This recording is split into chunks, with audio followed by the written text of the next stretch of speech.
Essa foto foi tirada dentro da Igreja Universal do Reino de Deus e o meu filho deu um surto psicótico dentro da igreja e ele quebrou os bancos, ele quebrou as portas da igreja, destruiu a igreja e teve que ser amarrado, contido, até o SAMU chegar.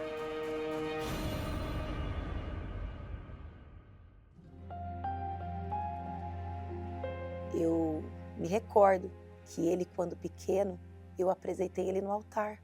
Ele ia para a IBI, as tias gostavam muito dele, ele era uma criança normal.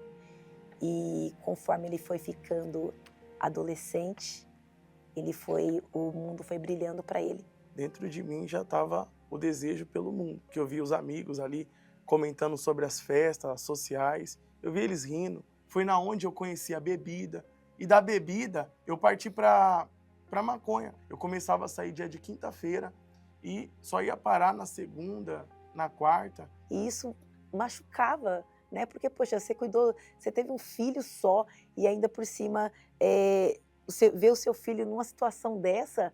De tanto eu fazer o uso frequente da maconha, que é uma droga psicoativa, desencadeou a esquizofrenia, a síndrome do pânico, que é uma sensação de perseguição que a pessoa tem, e foi na onde eu tive o primeiro surto. E eu meio que fui perdendo o domínio do meu corpo. A minha vista começou a escurecer, estava vindo um ônibus e tinha um poste na minha frente. Eu me agarrei àquele poste aquele dia. Foi na onde que ligaram para minha mãe e foi o primeiro surto. O dia que mexeu comigo foi o dia que ele chegou nessa foto aqui, ó. Isso é o quê? Isso daqui ele deu o outro surto após o primeiro e pegou uma gilete e começou a apertar essa gilete na mão para se matar, porque ele queria mesmo era pegar essa gilete e cortar o pescoço.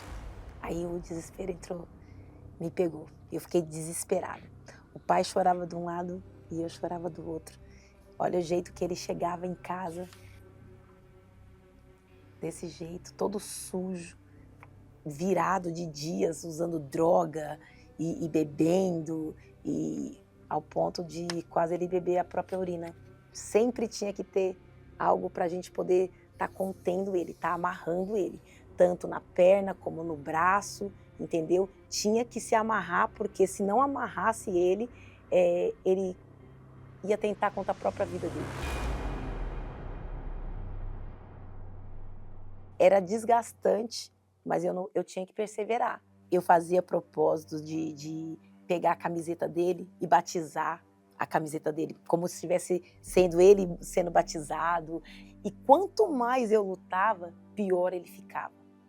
Mas piorava assim de um jeito que não tinha, aos olhos humanos, não tinha jeito. Até os médicos falou para a senhora que se eu tivesse outro surto, eu nunca mais voltaria ao normal. Ele iria voltar ao normal. Ele tomava todos os tipos de psicotrópicos, ele tomava remédio para ansiedade, depois para poder aumentar o humor. Um remédio deixava ele babando, o outro deixava ele com o olho virado para cima, o olho tinha hora que o olho virava para baixo.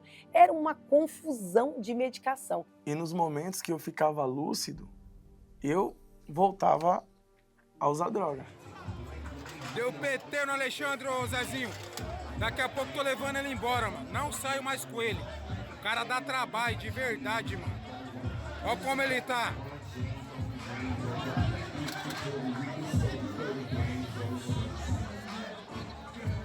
As pessoas gravarem o vídeo, jogar lá no grupo que tem lá na rua de WhatsApp e todo mundo ficar sabendo dessa vergonha. E para a senhora, mãe, as pessoas sabiam que a senhora era da igreja? O que a senhora ouvia? Ele não tem mais jeito. Esquece. A senhora vai para a igreja e o seu filho só piora. O que você está fazendo na igreja? Eu sempre usava uma quantidade de cocaína exagerada. Só que chegou um momento, quando o dia começou a raiar, que eu acabei perdendo o controle do meu corpo. Isso dentro de uma festa. Dentro de uma festa. Eu saí correndo e nisso essa voz falou para mim subir a escada da festa e pular da laje. Eu consegui virar o meu corpo e eu me tranquei no banheiro. Quando eu tava com a pia, que eu ia bater com a pia na minha cabeça, essas vozes falando que ia me levar, era realidade só para mim. Não estava acontecendo nada disso. Quando eu redobrei minha consciência,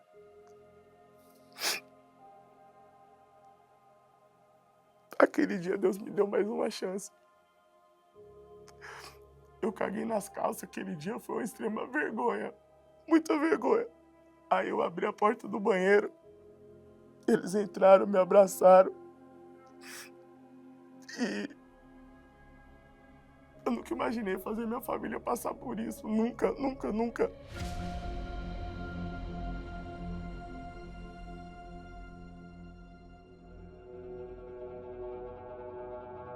Eu ali na fé, veio a pandemia, o pai dele pegou o Covid, ficou internado no hospital de campanha, saiu desse hospital de campanha e com 40 dias ele deu uma parada cardíaca e morreu na nossa mão, na minha mão e na mão dele.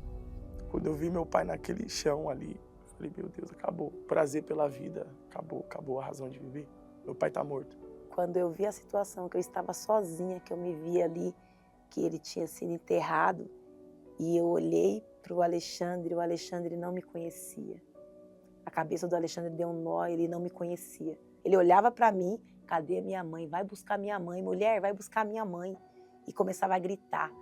E eu falei assim, meu Deus, como que eu vou fazer agora com esse rapaz desse tamanho, eu sozinha, entendeu? Viúva. Como que eu seguro esse rapaz? E os pensamentos eram assim, Sim. de eu pegar uma faca, cravar tinha que ser no coração dela, e depois eu se matar. Isso foram 8 anos praticamente. Eu pegava a Bíblia, ia na porta da igreja, porque as igrejas estavam todas fechadas, eu ia para a porta da igreja e pedia para Deus me socorrer, para Deus socorrer e julgar a minha causa. Todos os santos dias eu ia, de manhã, de tarde e de noite, na pandemia, de manhã, de tarde e de noite, até o Senhor Jesus Cristo fazer a justiça que na Bíblia Ele prometeu.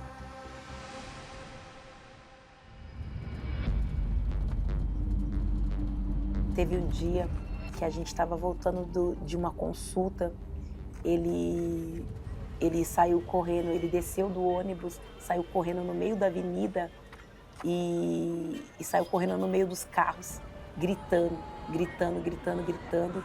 Quando chegou lá na igreja, ele quebrou os bancos da igreja, ele quebrou todas as portas da igreja. Aqui ele gritava e se batia. Depois da igreja toda quebrada, ele saiu assim, amarrado, e pode até notar que ele está meio que amordaçado, porque ele estava tentando morder as pessoas.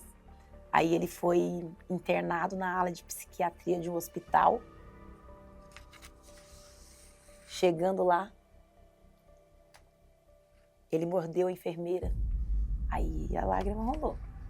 Aí eu chorei. Aquele dia eu chorei. E ao mesmo tempo que eu chorei, me veio uma força assim sobrenatural, que eu falei assim, ou Deus muda a minha situação agora, ou senão Ele vai ter que matar nós dois. Porque eu não vou mais permitir com que isso aconteça, com que essa vergonha aconteça. Eu não vou mais permitir. Aí eu fui de novo lá para a porta da igreja, né? E era fogueira santa. A gente na pandemia, sem poder trabalhar, sem poder sair de casa direito. Mesmo assim eu fui para o altar. Eu tirei o chão mesmo dos meus pés. Eu fiquei na total dependência de Deus. Quando eu subi no altar, eu dobrei meu joelho e falei assim, Deus, eu não quero nem saber. Haja na minha vida.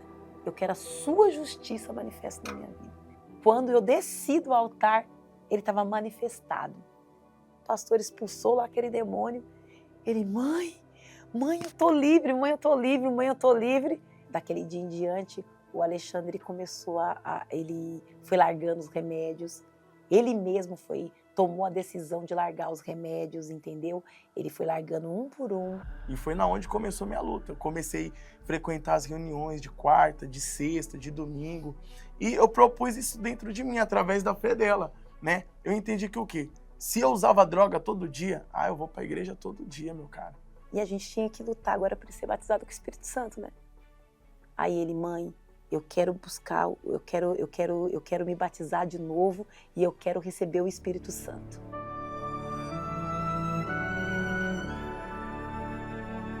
comecei a buscar, acordava de madrugada, fazia propósito com Deus. E eu clamava a Deus ali. Só que chegou um dia que aquela busca foi diferente. Ali, eu me ajoelhei diante do altar e eu busquei a Deus como eu nunca tinha buscado antes. E foi como se tivesse só eu e Deus ali aquele dia. Foi um dia inesquecível.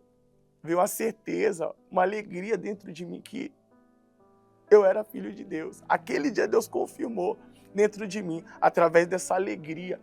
Veio uma paz imensa, veio alegria, uma paz, algo que antes eu não tinha. Aquele dia foi inesquecível. Aí quando acabou o culto, ele chegou para mim e falou assim: mãe, eu recebi o Espírito Santo. Não, a gente tem que contar pro pastor, vamos contar pro obreiro, vamos contar pro pastor.